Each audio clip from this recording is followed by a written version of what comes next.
very welcome back to the sweet treats section of the 6 o'clock show. Louise, good to see you and better to see... Oh, no, sorry, I can't. Nothing. Go on. Tell me about the sweet treats you have. I was about to say something else. Go on. Well, I've teamed up with Dr. Oetker once again because it's World Baking Day and I wanted to celebrate with something that's colourful and that can be like repurposed throughout the whole summertime. Right. So Red Velvet Cake, it is one of my all-time favourites and it's so easy to make. I've made this a few times and then I went, oh, can I just chuck it all in a bowl because I'm all into one bowl cooking. Yes, I've got a toddler. Me too. So the first thing is butter. Doesn't have to be unsalted, just put in regular butter, but make sure it's super soft like that. Very soft, or else you're going to have big lumps through the actual mixture. So I don't like saying room temperature because it's quite cold in Ireland, even at the best of times. So, like, can you put it in the microwave? I put it in the microwave on medium heat or even under frost for a minute, and you normally get at that consistency. Okay. In the old days, they used to put it in tepid water and leave it in cubes because of the microwaves. Yeah. So you just chuck everything in. So then into this, I'm going to just crack in. How much sugar did you pop in there? 150 grams, and then just one large egg goes in, and then buttermilk's going into this. So this is different to a lot of cakes. It's kind of a little bit wetter. Buttermilk is going to go in because this is going to react with my baking soda. I'm going to put that in a second. And you just put in a tiny amount of cocoa powder. So I'm just putting in 1 tablespoon into that. And then, this is my favourite part, putting in the actual food colouring, some plain flour in there. So I'm using a whole tube of Dr. Oetker Red Food Colour Gel because I want this vibrant. Now, if you want it more vibrant, I did make this for my friend's wedding. That doesn't sound very attractive. So I did make this for my friend's wedding and he wanted it like shocking red. So I used, I think, around 3 tubes. He wanted to like cut into it and look like the traffic lights are on red. Wow. So that's in there, and then I'm just going to give that a really quick mix up. That's not going to alter the taste at all, is it? No, no matter how much food colouring you use. tasteless. Yeah, it's just what colour you want at the end of it.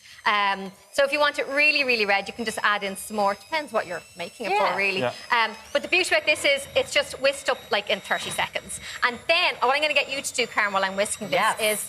So you notice that I put no baking powder into this. So Red Velvet Cake traditionally is, they use the raising agent, bicarbonate of soda, or bread soda is best known, and vinegar. And that creates a chemical reaction of your acid and your base. So if you put in 1 level teaspoon of the bicarbonate of soda, so that's actually going to make the cake nice and light. This is the science bit. This is the I was science. paying real attention. Yeah. Baking is a science, really. So if you know what can go wrong, then you know how to make sure it doesn't happen.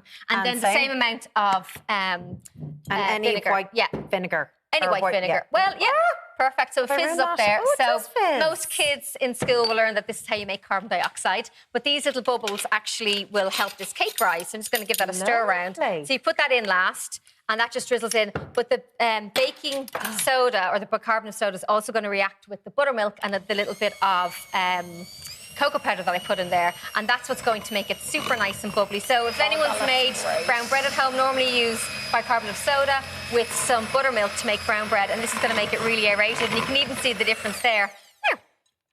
Oh, that I was baking with my son this morning, and I asked him if he wanted to lick the bowl, and he said no, and I was like, what's wrong with kids these days? Can I have a little scoop of this? Yeah, go for it.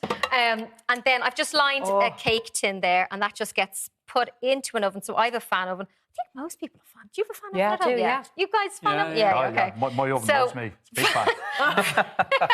That's the worst dad joke I've heard all evening.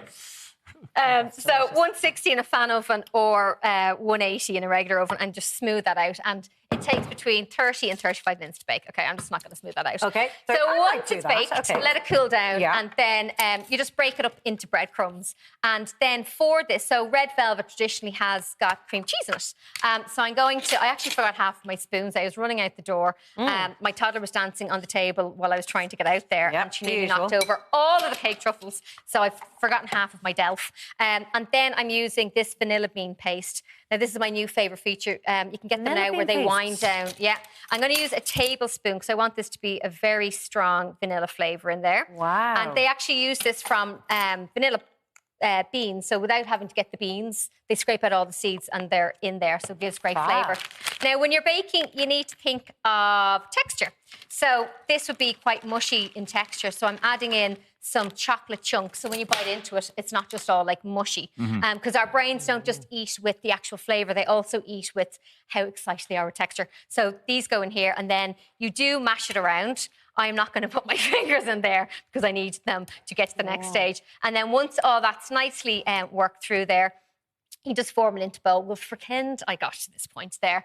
Now, that's great, and that is one thing that the kids will love. That's Play-Doh right there, basically. Oh, that is. And it's also, everyone's into sensory stuff. That's sensory workshop there in one go. And then if they eat it, you're not passing out thinking it's Play-Doh. Well, my friend's son did put Play-Doh in his ear and they ended up in the hospital. Oh, no. So that won't, that's safe.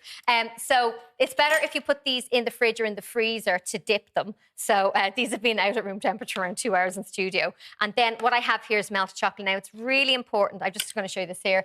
This chocolate here is 26% cocoa butter in it. And what that means is that it's really high quality chocolate. So it's literally going to melt in your mouth. You still have 2 minutes left, Louise. As you eat it. And the great thing about that then is it gives you that lovely mouth feel. And that's the difference between really good high quality chocolates and other chocolates that kind of don't really tend to feel as nice when you eat them. Yeah, so that does actually go a lot nicer when it's these are a little bit harder. So they should be freezing cold generally. Or even from the fridge they work, just when they sat out there a little bit, and they're a little bit fridge, softer. Freezer for how long? In the freezer for like anything from around like 20 to 30 minutes. You can leave those in the fridge for a couple of hours. But this is my other favourite thing. So I've got the white chocolate here. I'm going to put this in here. Wow. And the beauty about this food colouring is that you can actually colour chocolate with it. So I'm just going to put a little bit in there, just for a little bit of decorative stuff. So I've all these finished here. I'm going to use the other side of this. About a minute. And then all you do then is just drizzle. And I don't know how nice this is going to drizzle with a fork. Drizzle over. Well, actually, that's not bad. That's all right. So drizzle this over the tops of the truffles and then just put them in the fridge. It would just be sludge. Well, if I was trying to do this is pretty drizzling with a piping bag, okay? Or a nice spoon.